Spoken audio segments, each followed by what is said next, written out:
রাতের বেলা ক্ষতি আছে, একটু ভালো করে শোনেন, আমি 5 থেকে 10 মিনিটের মধ্যে শেষ করে দেবো ইনশাআল্লাহ। রাতের বেলা কিছু ক্ষতি আছে। আপনাদের বাচ্চাদেরকে কখনো সন্ধ্যার পরে বাইরে যেতে দিবেন না। রাসূল বলেছেন সন্ধ্যার সময় বাচ্চাদেরকে ঘরের ভিতরে রাখবে, কারণ সন্ধ্যায় সময়ে জিন জাতি বের হয় যাদেরকে তোমরা দেখো না, এবং তারা আমাদের কখনো কল্যাণ চায় না। বেশিরভাগ জিনই দুষ্ট প্রকৃতির। তারা কিন্তু চ্যালেঞ্জ করছে আল্লাহকে যে এদেরকে আমি জাহান্নামে নিয়ে যাবই। একটা বার যদি জিন কাউকে আক্রমণ করে ফেলে তাহলে তাকে সলভ করা অনেক ডিফিকাল্ট আছে। আমি বারবার বলছি, তো সন্ধ্যাবেলায় খেয়াল রাখবেন বাচ্চারা যেন বাইরে না যায়। আর এখানে এই সূরা রাতের কথা আসছে, গভীর রাতে রাসূল সাল্লাল্লাহু আলাইহি ওয়াসাল্লাম বাইরে ঘোরাফেরা করতে নিষেধ করছেন। তিনি বলেছেন গভীর রাতে এমন অনেক মাখলুক আকাশে এবং জমিনের মাঝখানে থাকে যাদেরকে তোমরা দেখতে পারো না। তাই গভীর রাতে আমরা যদি বাইরে যেন না যাই আর কি। আসলে আমাদের সিস্টেম চেঞ্জ হয়ে গেছে তো, আর রাত এখন দিনের জায়গায়, দিন রাতের জায়গায়, এই জন্য এগুলো আমরা কেয়ার করি না, কিন্তু সমস্যাগুলো কিন্তু ঠিকই হচ্ছে। তারপরে আরও ব্যাপার আছে, সেটা হলো যে আমাদের সন্তানদেরকে এবং পরিবার পরিজনদেরকে সবসময় ঝাড়ফুঁক করবেন। ঝাড়ফুঁক মানে আমি তাবিজ ঝুলানো বুঝাইনি, আমি বুঝিয়েছি যে সূরা ফালাক, নাস, আয়াতুল কুরসি, সূরা বাকারা এগুলো পড়ে পড়ে ফু দিবেন।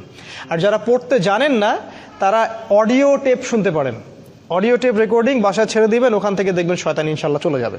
আপনি যদি কোরআন পড়তেও না জানেন, আমার রিকোয়েস্ট হচ্ছে, কাইন্ডলি রিকোয়েস্ট হচ্ছে, কোরআন শুনবেন। কোরআন এমন একটা কিতাব, শুনতে শুনতে ওই বইয়ের প্রতি আপনার ভালোবাসা তৈরি হয়ে যাবে। একসময় আপনি ইনশাল্লাহ পড়তেও বসবেন ইনশাআল্লাহ। কোরআনের সাথে সম্পর্ক তৈরি করুন ইনশাআল্লাহ। আরও কিছু আমি টিপস দিতে যাচ্ছিলাম, সেটা হলো জাদু। এটা থেকে সেফ থাকার জন্য সকাল এবং সন্ধ্যায় অনেক আমল আছে। ফজরের পরে, মাগরিবের পরে আমলগুলো ছাড়বেন না।